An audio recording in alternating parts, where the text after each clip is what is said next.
গল্প হার মেনে যাবে, তবে ঘটনাটি একেবারেই বাস্তব। উত্তরপ্রদেশের নয়ডায় চাকরি করতে করতেই চলে প্রস্তুতি। কিসের প্রস্তুতি? ইউপিএসসি পরীক্ষার প্রস্তুতি। কাজের অদম্য চাপের ফাঁকেই পড়াশোনা করতে থাকেন বর্তমানে বাঁকুড়া জেলার খাতড়ার মহকুমা শাসক নেহা বন্দ্যোপাধ্যায়। এভাবেই ইউপিএসসির মতো অন্যতম একটি কঠিন পরীক্ষায় প্রথম প্রচেষ্টাতেই সাফল্য পেয়ে যান তিনি। শুধু সাফল্যই নয়, সর্বভারতীয় 20তম স্থান অর্জন করে তাক লাগান রীতিমতো। বেসরকারি সংস্থায় চাকরি করতে করতে কিভাবে পড়াশোনা চালানো সম্ভব? প্রথম প্রচেষ্টাতেই এতটা কঠিন পরীক্ষায় অসম্ভব ভালো ফল হলো কিভাবে? প্রতিটা প্রশ্নের উত্তর তিনি নিজেই দিলেন। তবে বলাই বাহুল্য, বর্তমানে বাঁকুড়ার খাতড়ায় মহকুমা শাসকের দায়িত্বে থাকা নেহা বন্দ্যোপাধ্যায়ের বাড়ি যাদবপুরে। পড়াশোনার ভিত্তিপ্রস্তর স্থাপন হয় কার্মেল গার্লস এবং সাউথ পয়েন্ট হাই স্কুল থেকে। এরপর আইআইটি খড়গপুর থেকে ইঞ্জিনিয়ারিং করেন তিনি। ইঞ্জিনিয়ারিংয়ের পাঠের শেষ বছর 2018 সাল থেকে তিনি শুরু করেন ইউপিএসসির প্রস্তুতি।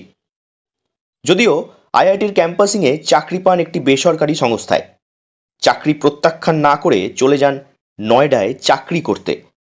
তবে চাকরিতে ঢোকার আগেই তিনি মনস্থির করেছিলেন ইউপিএসসি পরীক্ষায় বসার কথা। এমনটাই জানিয়েছেন মহকুমা শাসক নিজেই। মানে কলেজে যেরকম ওই পড়াশোনার ফাঁকে ফাঁকে একটু টাইমে পড়াশোনা স্টার্ট করি, তো আমার ভীষণই ইন্টারেস্টিং লাগতে শুরু করে সাবজেক্টগুলো, এবং তখন আমি আস্তে আস্তে ডিসাইড করি যে আমি এই এক্সামটাকেই ভালো করে দেওয়ার মানে মনস্থির করি। তো ইন দ্য মিন টাইম আমার একটা জব অফার ছিল হাতে, তো সেই জবটাকে আমি প্রত্যাখ্যান করি না এবং আমি সেই জবটাকে নিয়ে আমি নয়ডা চলে যাই। তো সেই নয়ডাতে গিয়ে আমি ওখানে মানে জবের সাথে সাথে একটা প্রাইভেট আইটি সেক্টরে কাজ করতে করতে আমি প্যারালালি প্রিপারেশন নিই পরীক্ষার, এবং দীর্ঘ 1.5 বছর এইভাবেই আমার চলে, মানে এক সাইডে জব এবং এক সাইডে পরীক্ষার প্রিপারেশন। ইউপিএসসি গোটা ভারতবর্ষ তথা পৃথিবীতে একটি অন্যতম কঠিন পরীক্ষা। সেই পরীক্ষার প্রস্তুতি কিভাবে নিলেন তিনি? এই প্রসঙ্গে মহকুমা শাসক নেহা বন্দ্যোপাধ্যায় জানান, প্রতিদিন সকালে পড়াশোনা করতেন তিনি। অফিস যাওয়ার আগে যেটুকু সময় পেতেন কাজে লাগাতেন পড়াশোনা করে। ছুটির দিনগুলিতে চলত পুরো দমে প্রস্তুতি। সপ্তাহ জুড়ে পড়াশোনার বেশিরভাগটাই তিনি অফিস যেতে যেতে এবং অফিসে লাঞ্চ টাইম করতেন, সেই সময় পড়াশোনা করতেন। পড়াশোনার কাজে মোবাইলের ব্যবহার করেছেন তিনি।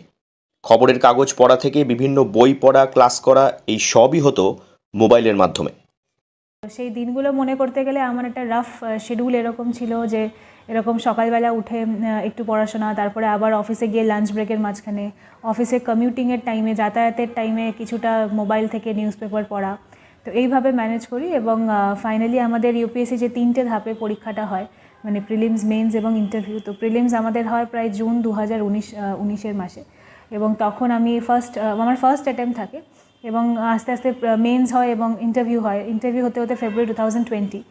তো তখনই আর কি আমাদের মানে আমার ফার্স্ট অ্যাটেম্পটে এটা ক্লিয়ার হয় এবং আমার অল ইন্ডিয়া র্যাঙ্ক ছিল 20।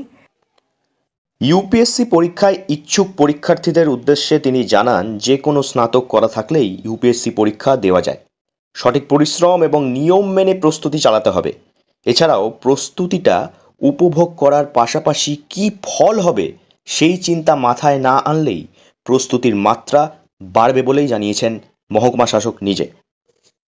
যেরকম আমার কমপ্লিটলি সায়েন্স আর ইঞ্জিনিয়ারিং ব্যাকগ্রাউন্ড ছিল, যদিও এক্সামে মোর আর্টস ডিমান্ডিং সাবজেক্টস থাকে, তো তার মানে এটা নয় যে এই সাবজেক্ট নিয়ে পড়তে হবে, এরকম না, যে কেউ দিতে পারে যদি প্রপার কনসেন্ট্রেশন আর রাইট স্ট্র্যাটেজি থাকে প্রিপারেশন স্ট্র্যাটেজি নিয়ে দু একটা টিপস যেটা বলা যায়, যে প্রথমত হচ্ছে যে একটা লেয়ার্ড অ্যাপ্রোচ রাখতে হয়। মানে আগেই খুব ডিফিকাল্ট সাবজেক্টগুলোকে না পড়ে একটু যেগুলো ভালো লাগে পড়তে সেইটা। আর দ্বিতীয়ত হচ্ছে এটাই যে পুরো এক্সামটার মধ্যে দিয়ে কখনোই রেজাল্টের কথা ভাবতে নেই। অর্থাৎ মানে আমি পাস করব কি ফেল করব, আমি ইউপিএসসি ক্র্যাক করব কি করব না, এইটা ভাবলে কিন্তু আমাদের মানে এফিসিয়েন্সি কমে যায় পড়াশোনার।